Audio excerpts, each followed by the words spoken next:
बंधू आणि भगिनींचं आज अत्यंत सुट्टीचा दिवस असताना देखील तातडीनं आपल्याला या ठिकाणी बोलवण्यात आलं आणि त्याबद्दल आपण येऊन आम्हाला आमच्या विनंतीला मान दिला त्याबद्दल धन्यवाद। एकंदरच अत्यंत गंभीर अशा विषयावरती आज आम्ही आपल्याशी संवाद साधू इच्छित होतो आणि ज्या पद्धतीचं वातावरण महाराष्ट्रामध्ये जाणीवपूर्वक निर्माण केलं जात आहे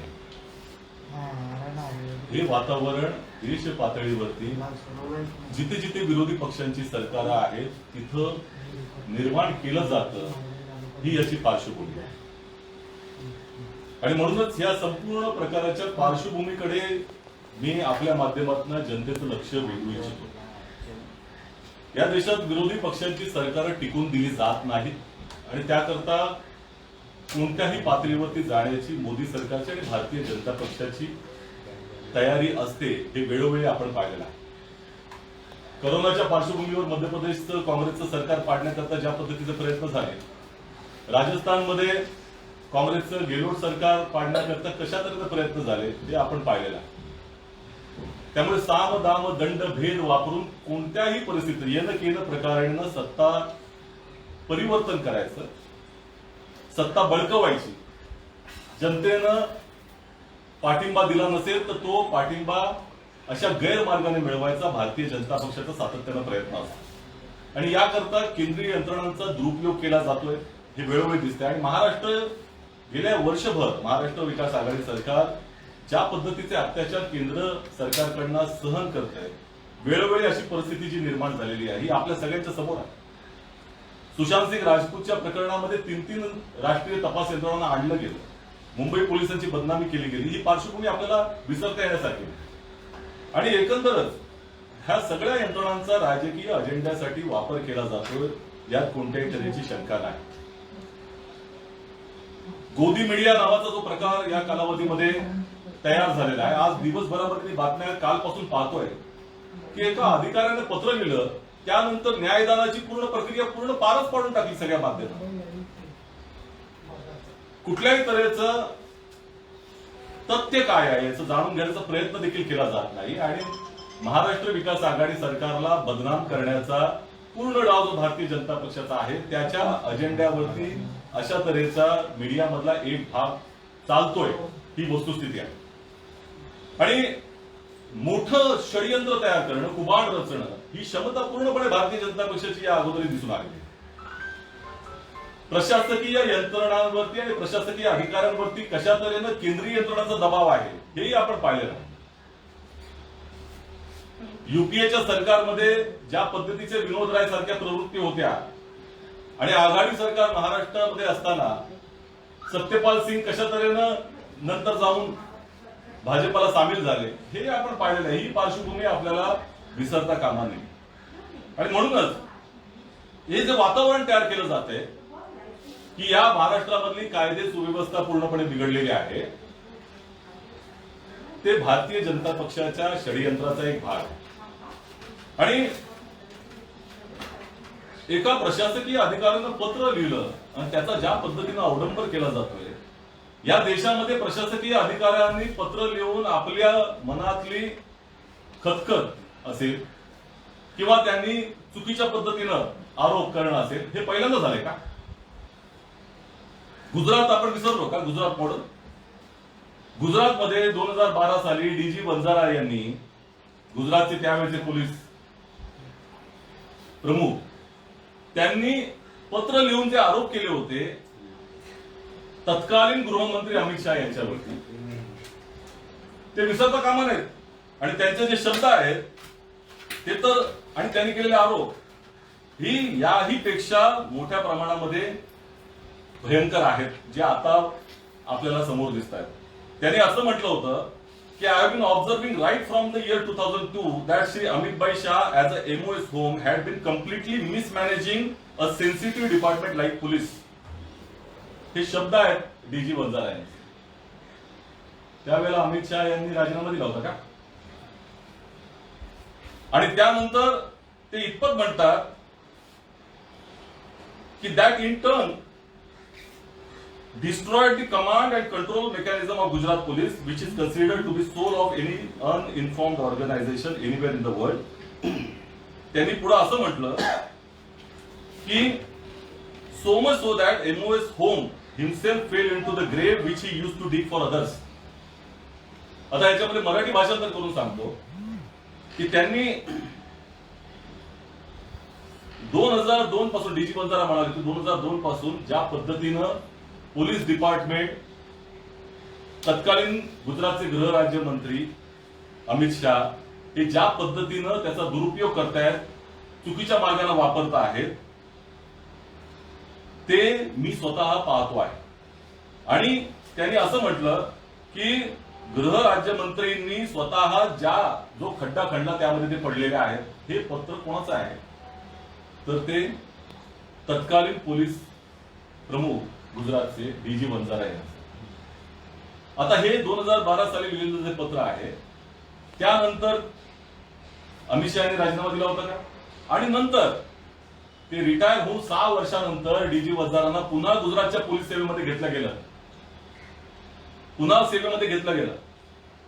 मग जर ज्या व्यक्तीनं तत्कालीन सरकारवरती, गुजरात सरकारवरती आरोप केले होते, अमित भाई शहांवरती आरोप केले होते, आम्ही त्याच्या तथ्यात जाणार नाही काय योग्य अयोग्य, पण ज्या व्यक्तीने आरोप केले त्याला परत घेताना ते आरोप ते त्यांनी केले होते ते सत्य नव्हते का? गुजरात सरकारनं त्याच्यावर स्टॅम्प केलं नाही का? तशाच तऱ्हेचे आरोप तत्कालीन पोलीस अधिकारी संजीव भट्ट यांनी तत्कालीन गुजरातचे मुख्यमंत्री नरेंद्र भाई मोदींवर देखील केलेले आहेत. त्यावेळेला नरेंद्र मोदीजींनी राजीनामा दिला होता का? त्यामुळे हे ज्या पद्धतीने लेटर बॉम्ब सांगितलं जात आहे, तुम्ही त्यावेळेला राजीनामा दिला होता का? ह्याचं उत्तर तुम्ही द्या आज तुम्ही मागत असताना. दुसरीकडे तिथं तर गुजरातमध्ये तर याहीपेक्षा वाईट परिस्थिती इतकी मोठ्या प्रमाणामध्ये झाली होती की एक एटीएस अँटी टेररिस्ट स्क्वॉड एका मुलीच्या मागे लागलं होतं. त्याची चौकशी देखील करण्यात आली नाही. ही वस्तुस्थिती आहे. आणि म्हणूनच आज ज्या पद्धतीचे आरोप केले जात आहेत ते बेजबाबदारपणे केले जात आहेत. भारतीय जनता पक्षाचे 2 मापदंड आहेत, स्वतः करता एक आणि दुसऱ्या करता वेगळा. त्यामुळे अत्यंत बेजबाबदार पद्धतीनं विरोधी पक्ष काम करतात. आता या पत्र लिहिणाऱ्यांची पार्श्वभूमी आपण तपासली पाहिजे. कशा मानसिकतेमध्ये व्यक्ती आहे, ज्या आरोपाला ज्या पद्धतीनं माध्यमांमधनं फार महत्व दिलं जातंय. तुम्ही लक्षात घ्या की या व्यक्ती आरोपाच्या कटघरेमध्ये आहे. त्यांचा अत्यंत एक जवळचा सहकार्यावरती एनआयएनं त्या ठिकाणी अटकेची कारवाई केलेली आहे. त्यामुळे केंद्रीय यंत्रणांचा दबाव नसेल असं सांगता येत नाही.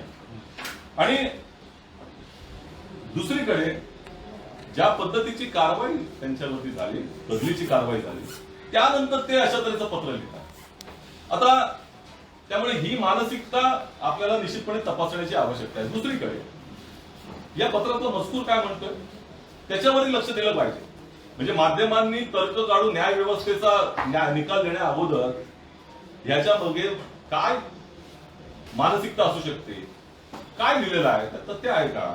आता तुम्ही सांगा, डान्स बार मधून पैसे गोळा करण्याचा आरोप ज्या पद्धतीने केला गेलेला आहे, गेले वर्षभर तर डान्स बार बंदच होते कोविडमुळे.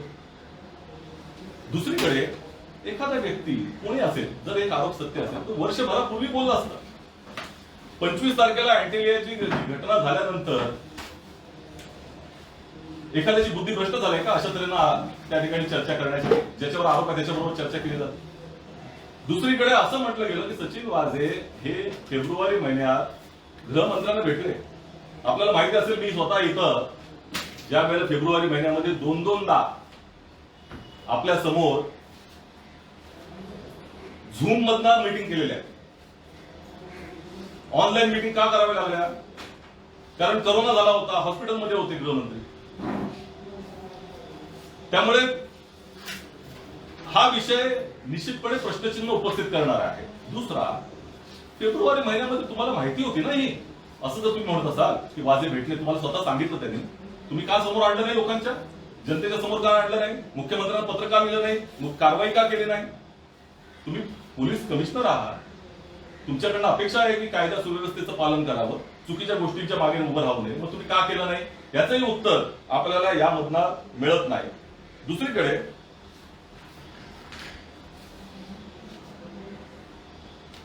जी माहिती 16 तारखेच्या त्या SMS द्वारे सांगितली जाते त्यामध्ये एक शब्द वापरला गेलेला आहे, अर्जंट प्लीज. यामधली जी अर्जन्सी आहे ती कशासाठी आहे? एवढे दिवस फेब्रुवारी महिन्यापासून हे चाललेलं आहे, तुम्ही त्यांच्याकडनं माहिती त्यांना बोलवून घेऊ शकला असतात. तुमच्यावरती कारवाई होणार आहे हे तुम्हाला माहित होतं म्हणून अशा पद्धतीनं SMS मधनं ते प्रूफ गोळा करण्याचं काम होतं. ही मानसिकता असू शकत नाही का? ही शंका घेता येत नाही का? एवढे दिवस तुम्ही तिथे अधिकारावर आहात, तुमच्या बरोबर तुमचे सबऑर्डिनेट भेटतात. फेब्रुवारी महिन्यापासून कधी भेटू शकता, तुम्ही कधी बोलवू शकता. तुम्हाला जो SMS वरती पुरावा तयार करायचा होता का? हे प्रश्नचिन्ह सामान्य तार्किक बुद्धीमधनं आपण त्या ठिकाणी उपस्थित करू शकतो.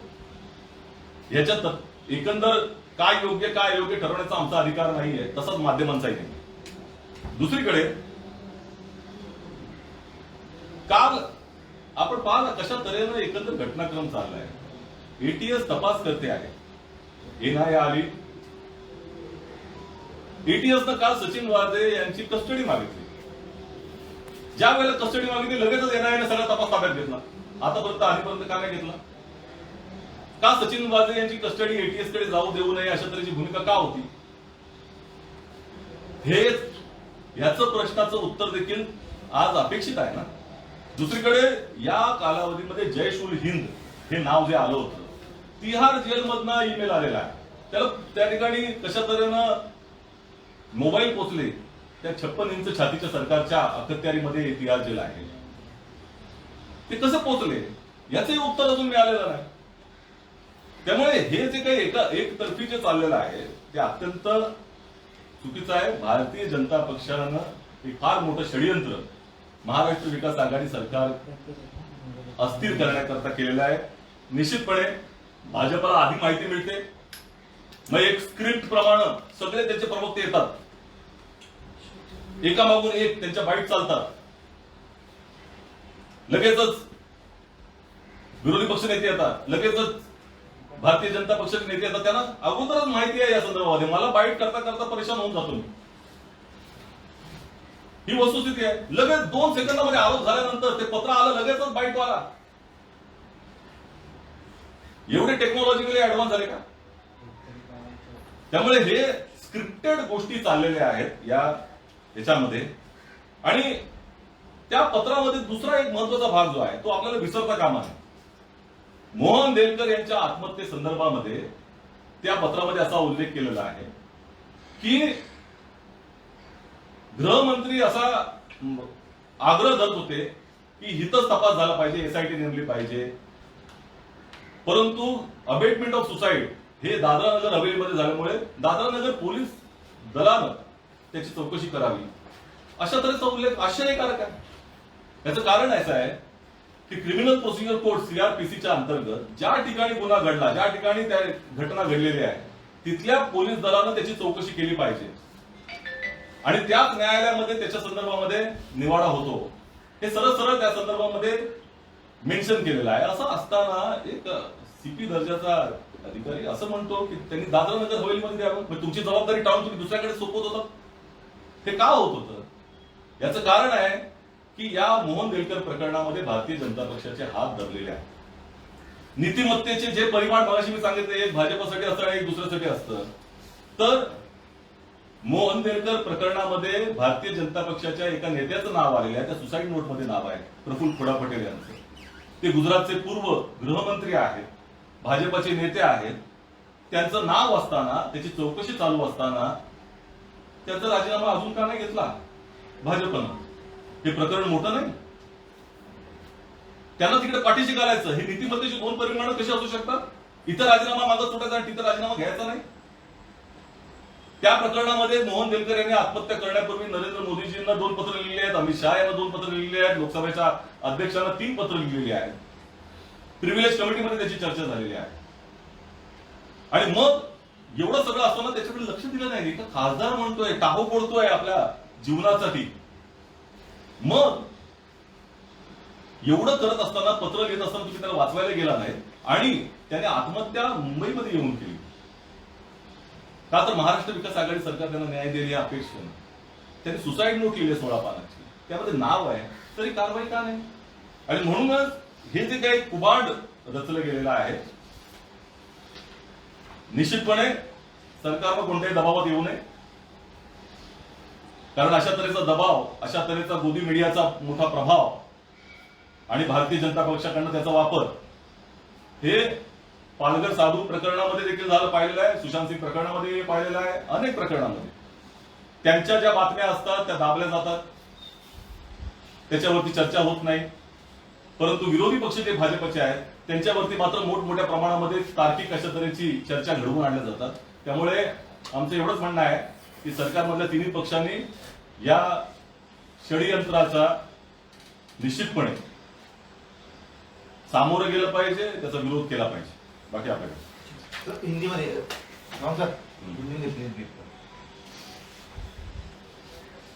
जिस तरह के माहौल, राजनीतिक माहौल में हम अभी जा रहे हैं और महाराष्ट्र में सरकार अस्थिर करने के प्रयास बड़े जोर शोर से भारतीय जनता पार्टी की तरफ से शुरू हुए हैं, इसके पृष्ठभूमि का आकलन करना बहुत ही आवश्यक है. निश्चित तौर पर इस देश में जितने भी विपक्षों की सरकार है उनको अस्थिर करने के प्रयास पहले भी हो चुके हैं. आपने देखा होगा मध्य प्रदेश में कमलनाथ सरकार गिराने की कोशिश हुई, कोरोना का भी ध्यान नहीं रखा गया. राजस्थान में गहलोत सरकार को गिराने के जिस तरह से प्रयास हुए वो भी हमने देखे हैं. और भारतीय जनता पार्टी किसी भी तरह का षड्यंत्र कर सकती है. केंद्रीय यंत्रणाओं जो है, तपास या जो जांच या एजेंसियां हैं, उनका दुरुपयोग होता है, उनके माध्यम से दबाव लाया जाता है, अधिकारियों के ऊपर दबाव लाया जाता है, सबोटाज किया जाता है. हमने देखा है कि यूपीए के वक्त में किस तरह की विनोद राय जैसी प्रवृत्तियां थी, वो भी हमने देखी. जब आघाड़ी सरकार थी कांग्रेस और राष्ट्रवादी कांग्रेस की महाराष्ट्र में, तो सत्यपाल सिंह किस तरह से जो पुलिस आयुक्त थे वो किस तरह से भाजपा में शामिल हुए, वो भी हमने देखा है, वो भी गौर देखा है. तो ये कुछ नया नहीं है. दूसरी ओर गोदी मीडिया जो मोदी सरकार के एजेंडा पे काम करती है, एक पूरी तरह से देश भर में माहौल तैयार करने का, प्रोपेगेंडा तैयार करने का और विपक्ष की सरकारों को बदनाम करने का प्रयास करती है. आज मैं दिन भर से जो न्यूज देख रहा था, एक तरफा न्याय व्यवस्था तैयार हो चुकी है, न्याय दे दिया जा चुका है. तो हम यह प्रश्न पूछना चाहते हैं कि क्या इस देश में प्रशासकीय अधिकारियों ने पत्र लिखकर बातें रखना या सरकार के खिलाफ बोलना ये पहली बार किया है? इस देश में हुआ नहीं है क्या? गुजरात में डीजी वंजारा ने किसको खत लिखा था और उस खत में क्या लिखा था? उसमें तो उस वक्त उन्होंने तत्कालीन जो गृह मंत्री थे, गृह राज्य मंत्री अमित भाई शाह के ऊपर बड़े संगीन आरोप लगाए थे.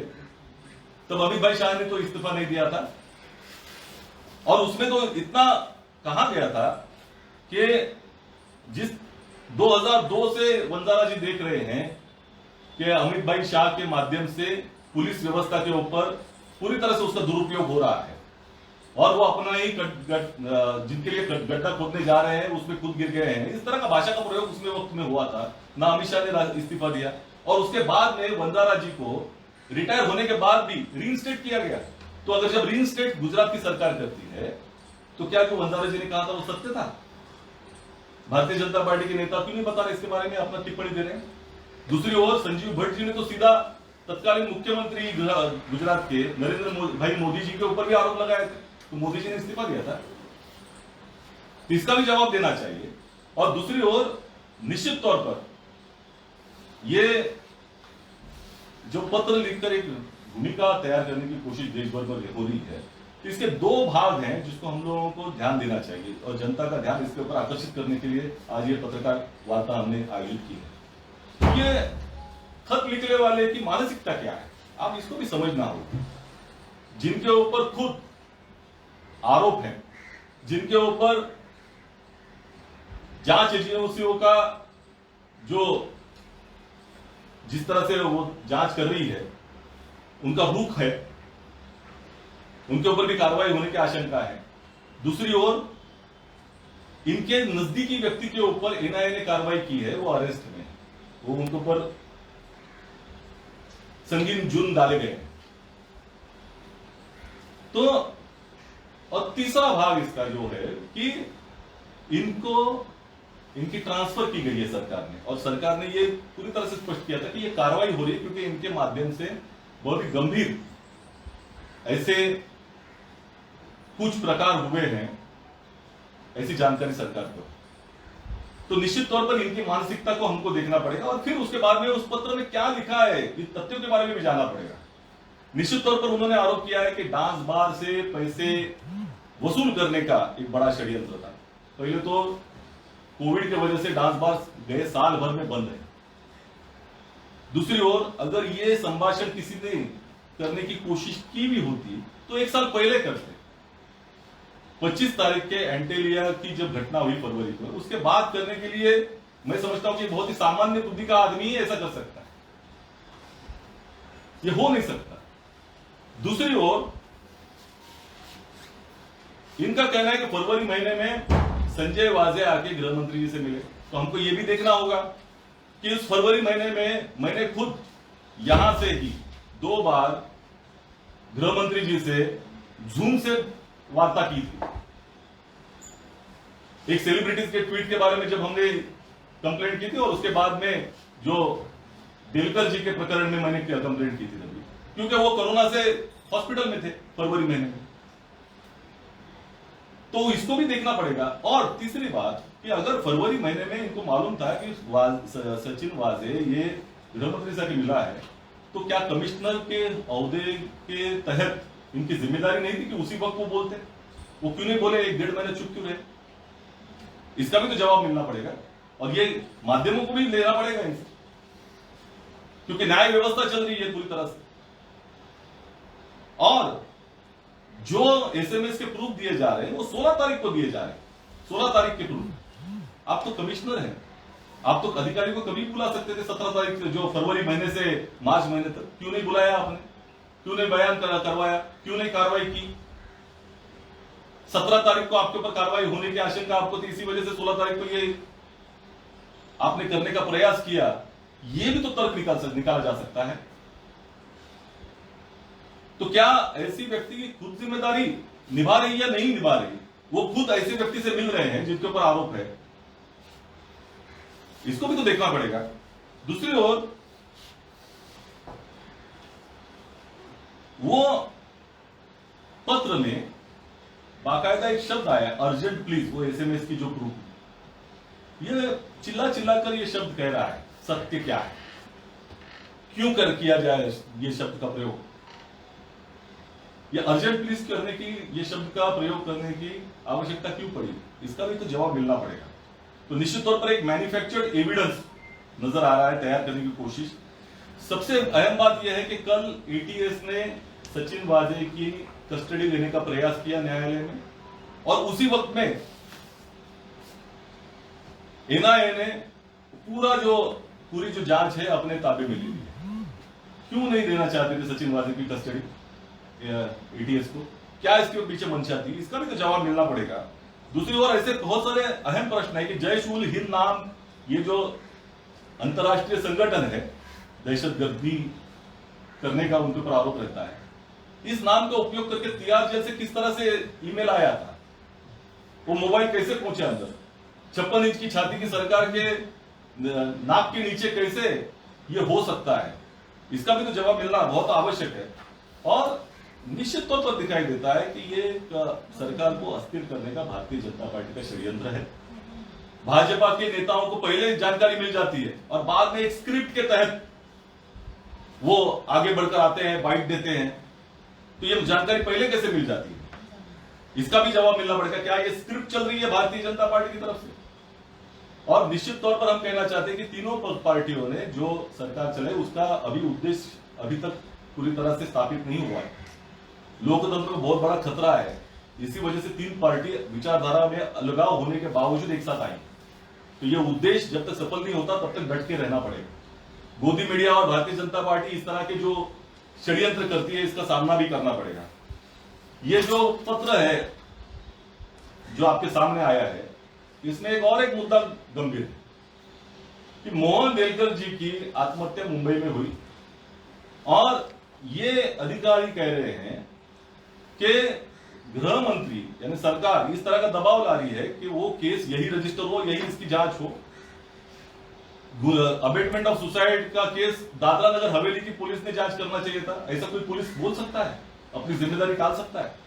दूसरी ओर सीआरपीसी के तहत ये पूरी तरह से स्पष्ट है कि जहां घटना होती है, जहां क्राइम होता है, वही की पुलिस इसकी जांच करती है, वही का मैजिस्ट्रेट उसका निर्णय देता है। तो ये उल्टी गंगा क्यों बहाने की कोशिश हो रही थी? क्या दबाव था? निश्चित तौर पर भारतीय जनता पार्टी के दो मापदंड होते हैं।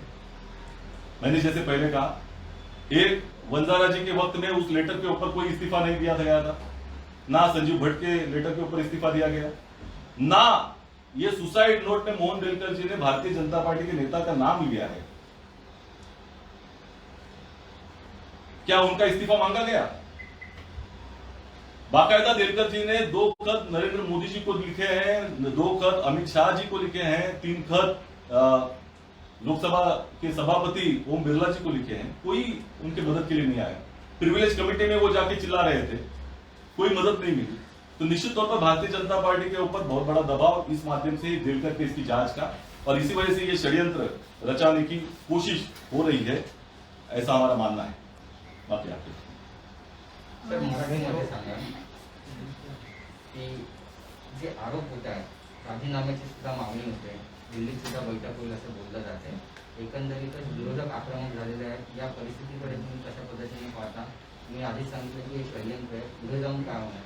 नाही, एकंदरच म्हणजे खऱ्या अर्थानं मी वर्ष सव्वा वर्षापासून पाहतोय की ज्या पद्धतीचं वातावरण तयार केलं जात आहे, की यामध्ये आणि वेळोवेळी भारतीय जनता पक्षाच्या नेत्यांकडनं राष्ट्रपती राजवट 3 महिन्यात सरकार पडेल, 4 महिन्यात पडेल, त्याच्या ते दिल्या जात आहे। सत्तेसाठी तडफड चालली आणि त्याकरता कुठल्याही पातळीवर जाण्याची भारतीय जनता पक्षाची तयारी आहे। आणि त्यामुळे हे जे काही षडयंत्र दिसलेलं आहे, याचे प्रश्नाचे उत्तर निश्चितपणे तपास केल्यानंतर मिळतील। एटीएसला तपास करून दिला जात नाहीये, ही वस्तुस्थिती आहे। का दिला जात नाहीये? काय याच्यामध्ये कारण आहे? त्यामुळे निश्चितपणे हे जे काही पद्धतीनं सिंक्रोनाइज पद्धतीनं चाललेलं आहे, याच्या षडयंत्र निश्चित। सर, काँग्रेसकडनं 100 कोटीचे लाभार्थी नेमके कोण कोण आहेत याची चौकशी झाली? असं आहे, मी जे मगाशी सांगितलं की पत्रामध्ये कोणी काय लिहिलं त्याचा त्या ठिकाणी तेच योग्य आहे असं म्हणणं योग्य नाही। त्या व्यक्तीची पार्श्वभूमी, त्या व्यक्तीची मानसिकता, त्या व्यक्तीने लिहिलं त्याच्यामध्ये तर्क दिसतोय का? ते पूर्ण तर्कशून्य पत्र आहे। हेच पत्र त्यांनी जर फेब्रुवारी महिन्यामध्ये दिलं असतं तर त्याला काहीतरी आधार असता। 17 तारखेला कारवाई होणार याची माहिती असताना 16 तारखेला एखादा व्यक्ती पत्र लिहितो आणि त्याच्यामध्ये अशा तऱ्हेचे SMS तयार करण्याचा अर्जंट प्लीज म्हणतो, त्यात सगळ्या गोष्टी स्पष्ट होतात। आणि म्हणूनच आमचं एवढंच म्हणणं आहे की या पद्धतीनं ज्या भारतीय जनता पक्ष ज्या पद्धतीनं दबाव तयार करण्याचा प्रयत्न करतोय, त्याला बळी पडता कामा नये। जे गोष्ट तपास यंत्रणा करतायत त्या समोर येऊ नये। सर, तुम्ही म्हणताय की दबाव तयार करण्याचा हा प्रयत्न आहे, मात्र महाविकास आघाडीतले जे महत्त्वाचे नेते आहेत संजय राऊतांनी देखील असं म्हटलंय की सरकारला आत्मपरीक्षण करण्याची गरज आहे। शिंतोडे उडतायत सरकारवर, हे आम्ही मान्य केलं पाहिजे आणि कुठेतरी काहीतरी चुका झाल्या आहेत ते मान्य करतायत। गृहमंत्र्यांचा राजीनामा घेण्याची जी चर्चा आहे त्या चर्चेबाबत तुम्हाला काय म्हणायचं? काँग्रेसची भूमिका काय? गोष्ट अशी की आत्मचिंतन हे निश्चितपणे झालं पाहिजे। याचं कारण आहे की अशा तऱ्हेचं षडयंत्र करणारा विरोधी पक्ष समोर आहे आणि पोलिसांमध्ये अशा तऱ्हेची ज्या वेळेला घटना घडते त्याचे पडसाद निश्चितपणे उठतात आणि त्यामुळे एवढ्या बदल्या करण्याचा प्रयत्न झालाय। निश्चितपणे जागरूक होण्याची गरज आहे की एकंदरच अशा तऱ्हेची परिस्थिती भारतीय जनता पक्ष तयार करू शकतो, त्याची क्षमता आहे समोर आणि म्हणून एकजुटीनं याचा सामना करण्याची आवश्यकता आहे। मात्र गृहमंत्र्यांच्या राजीनाम्याबाबतची चर्चा आहे, त्याबाबत काँग्रेसची भूमिका काय आहे? कारण मला वाटत नाही अशा तऱ्हेची माध्यमांमध्ये चर्चा त्याच्याबद्दल आम्ही काही बोलणार नाही याबद्दल एकंदरच। आणि ज्या काही राष्ट्रवादी काँग्रेसच्या बैठका वगैरे असं काही चाललंय त्यांच्या पूर्वनियोजित बैठका त्या ठिकाणी आहे। शरद पवार यांनी काहीतरी समजून बोलायला हवं, काँग्रेसने भूमिका काय असणार काँग्रेसने स्टँड क्लिअर करायला पाहिजे। बघा, पहिली गोष्ट अशी की ज्या पद्धतीचा हे वातावरण तयार केलं जाते हे देशात नवीन नाही। विविध राज्यांमध्ये जिथे जिथे विरोधी पक्षाची सरकार आहे त्या ठिकाणी अशा तऱ्हेची कुभांडं रचली जातात। आज देश पातळीवरती लोकशाही अस्तित्वात आहे की नाही, आंतरराष्ट्रीय यंत्रणा ज्या वेळेला म्हणतायत की देशामध्ये पार्शली डेमोक्रेसी आहे, काही म्हणतायत फ्लॉड डेमोक्रेसी आहे, काही जण म्हणतायत लोकशाही पूर्णपणे दुरावस्थेमध्ये गेलेली आहे। हे का आहे याचं देखील चिंतन होण्याची गरज आहे आणि अशा परिप्रेक्षामध्ये अशा पार्श्वभूमीवरती विरोधी पक्षाचं सरकार स्थापन करण्याचा प्रयत्न झालाय। जे पार्शल डेमोक्रेसी आहे ती पूर्ण डेमोक्रेसी पुन्हा स्थापित व्हावी हा त्याच्या मागचा उद्देश होता आणि म्हणूनच हे जे काही संकट आहे ते लोकशाहीवरचं संकट आहे, हे लक्षात घेतलं पाहिजे. राज ठाकरेंनी देखील केंद्राच्या एजन्सीने सगळा तपास करावा अशी देखील मागणी केलेली आहे, त्यावर काय वाटतं? केंद्राची यंत्रणाच तपास करते आहे, आता कदाचित माहित नसेल. मुंबई पोलीस दलामध्ये 2 ते 3 गट पडल्याची सुद्धा चर्चा आहे आणि यापैकी एका गटाने जी माहिती आहे ती विरोधी पक्षाला पुरवलेली आहे, अजूनही पुरवण्याचं काम सुरू आहे. यावर तुमच्या सरकारची नेमकी काय भूमिका? मी पहिल्यांदाच सांगितलं की विनोद राय सारख्या प्रवृत्ती, सत्यपाल सिंगांचं उदाहरण, हे यातनं बऱ्याच गोष्टी शिकण्यासारख्या आहे. आणि म्हणूनच गृहमंत्र्यांनी स्वतः सांगितलेलं आहे की काही प्रशासकीय अधिकारी या पद्धतीनं वागतायत त्याच्याबद्दल प्रश्नचिन्ह आहे. आणि म्हणून यावरती निश्चितपणे ज्या पद्धतीचे पुढच्या कालावधीमध्ये लक्ष ठेवलं जाईल अशी आमच्या अपेक्षा. सर, तुम्ही पत्राच्या कंटेंटवरती ते फेब्रुवारीमध्ये का नाही आले यावरती प्रश्नचिन्ह उभं करताय. तुम्हाला असा प्रश्न उपस्थित करायचा की परमवीर सिंह यांचा बोलविता धनी कोण आहे? मी याच्यावर बोलणार नाही. प्रश्न असा आहे की एखादी गोष्ट समोर आल्यानंतर त्याचा तर्काच्या कसोटीवरती ती योग्य आहे का अयोग्य आहे असण्याची प्रत्येकाची बौद्धिक क्षमता असते आणि त्या बौद्धिक क्षमतेच्या नुसार हे प्रत्येक शून्य वाटत आहे हे सांगण्याची देखील लोकशाहीमध्ये प्रत्येक पक्षाला मुभा दिलेली आहे. आणि म्हणूनच हे पत्र जे झालेलं आहे ते पत्र हे पश्चात बुद्धीचं आहे. हे याच्यातनं त्या पत्राच्या मजकुरामधून स्पष्ट होत आहे. त्या पत्रामागे कुणाचा हात आहे? मी जे सांगितलं की ह्यामध्ये केंद्रीय यंत्रणांचा प्रचंड मोठा दबाव प्रशासकीय अधिकाऱ्यांवर आहे हे नाकारता येत नाही. त्यामुळे देश पातळीवरती काय चाललंय ह्याचा मी आढावा घेतलेला आहे आणि त्या अनुषंगानं याकडे पाहिलं पाहिजे असं माझं म्हणणं आहे. मुख्यमंत्र्यांनी देखील राजीनामा द्यावा अशी मागणी करण्यात येते नारायण राणेंकडनं. अर्थात फडणवीस हे गृहमंत्र्यांच्या राजीनाम्याची मागणी करतायत, मात्र त्यांच्या पुढे जाऊन त्यांच्या पक्षातील नेते हे मुख्यमंत्र्यांच्या राजीनाम्याची मागणी करतायत. आता एकंदर पहिली गोष्ट अशी की गेल्या 5 वर्षामध्ये अनेक आरोप केले, एकाही प्रकरणामध्ये कोणाचा राजीनामा त्यांनी घेतला नाही. दुसरीकडे फडणवीस सरकारच्या कालावधीमध्ये तर पोलीस आयुक्त हे डान्स करताना आपण पाहिलेले आहेत नसताना. त्यामुळे पोलिसांना कशा तऱ्हेनं वागवलं जात होतं हे आपण पाहिले वर्षा बंगल्यावरती. मला असं वाटतं की या गोष्टीमध्ये काही अर्थ नाही. विरोधी पक्षाला जबाबदारीनं वागलं पाहिजे. एकंदर प्रत्येक गोष्ट राजकीय अजेंड्यासाठी करता कामा नये. याचा पोलिसांच्या मानसिकतेवरती त्यांचं खच्चीकरण देखील याच्यातनं होतं. आणि ज्यावेळेला तुम्ही अशी भाषा वापरता की यांचं तोंड काळं झालं, दुसरे सरकारी कुत्रे आहे, ती बोलता कामा नये. अनेक ज्या संस्था आहेत त्याच्यामध्ये कुठे ना कुठेतरी कोण ना कोणतरी व्यक्ती त्याच्यातून चुकीच्या निघतात, परंतु याचा अर्थ सगळी संस्थाच बदनाम करायचं हे योग्य नाही. सर, काँग्रेस या सगळ्या प्रकरणांमध्ये एकापाठोपाठ जे प्रकरण बाहेर येत आहेत त्याच्यामध्ये अडचण येत आहे. आतापर्यंत वाझे कनेक्शन केवळ शिवसेनेशी जोडलं जात होतं, मात्र आता राष्ट्रवादीचे नेते स्वतः अडचणीत येत आहेत. कुठेतरी यामुळे 3 पक्षांचं सरकार ज्यामध्ये काँग्रेस देखील आहे, काँग्रेस अडचणीत येते का? कारण बदनामी होते महाविकास आघाडी. पहिली गोष्ट म्हणूनच आम्ही जे म्हणतो की एखादी गोष्ट समोर आल्यानंतर तर्काच्या कसोटीवर घासून पाहणं ते योग्य आहे का अयोग्य, हे जी किमान जी आपली क्षमता जी असते बौद्धिक क्षमता त्याचा वापर केला होता. हे ज्या पद्धतीचं पत्र आलेलं आहे आणि ते पत्र 19 मार्चला 20 मार्चला आलेलं आहे. मला त्यावेळेला आलंय, त्याच्या अगोदर आलं असतं तर गोष्ट वेगळी होती. नाही, पण सुशांत सिंग प्रकरण असेल, संजय राठोड प्रकरण असेल आणि त्यानंतरचं आताचं प्रकरण असेल, या एकापाठोपाठ प्रकरणांमुळे महाविकास आघाडीची प्रतिमा मलिन होते का? आणि याच्यामुळे देशपातळीवर काँग्रेसची प्रतिमा मलिन होते. सुशांत सिंग राजपूत प्रकरण हे एक अत्यंत उत्तम उदाहरण आहे. एका वेळेला 80 हजार अकाउंट सोशल मीडियामधून तयार केले गेले, खोट्या थेरीज त्याच्यामध्ये टाकल्या गेल्या. हे आपण पाहिलेलं आहे. कशा तऱ्हेनं दुरुपयोग केला गेला सोशल मीडियाचा, कशा तऱ्हेनं गोदी मीडिया अशाच पद्धतीने चर्चा घडवत होता. आजही त्या सीबीआयला काय झालं हे अजून सांगता आलेलं नाही. मुंबई पोलिसांची यथेच्छ बदनामी कशा तऱ्हेने केली गेली, त्याचा उपयोग बिहारच्या त्या ठिकाणी राजकारणासाठी कसा केला गेला निवडणुकीमध्ये, कशा तऱ्हेनं गुप्तेश्वर पांडे यांचा उपयोग केला गेला. आपल्याला वाटत असेल इथे रिइन्स्टेटमेंटच्या बद्दल मोठा प्रश्न उपस्थित करतात, ते गुप्तेश्वर पांडेने कसा आणला याचं उत्तर द्या ना. तिथे त्यांनी तर नोकरी सोडली होती, डीजी आणता तुम्ही रिइन्स्टेट करता आणि महाराष्ट्र विकास आघाडी सरकारच्या विरोधात त्याचा वापर करता. हे काय चाललं होतं? त्यामुळे भाजपाचं मी मगाशी सांगितलं की स्वतः करता एक वेगळा न्याय या देशामध्ये चाललेला आहे. भाजपामध्ये गेलेला प्रत्येक वाड्या वाल्मिकी होतो. ही जी नवीन थिअरी आहे ती आपण पाहतोय. त्यामुळे नीतिमत्तेचे डोस इतरांना पाजण्यापेक्षा त्यांनी स्वतःचं आत्मपरीक्षण करायला गेलं. सर्वपक्षीय समन्वय समितीची बैठक होणार आहे. या संदर्भामध्ये आमचे वरिष्ठ नेते चर्चा निश्चितपणे करतील इतर पक्षांच्या. समन्वय समिती हा एक महत्त्वाचा दुवा आहे आणि त्याच्यामध्ये त्या वेळोवेळी बैठका होत असतात.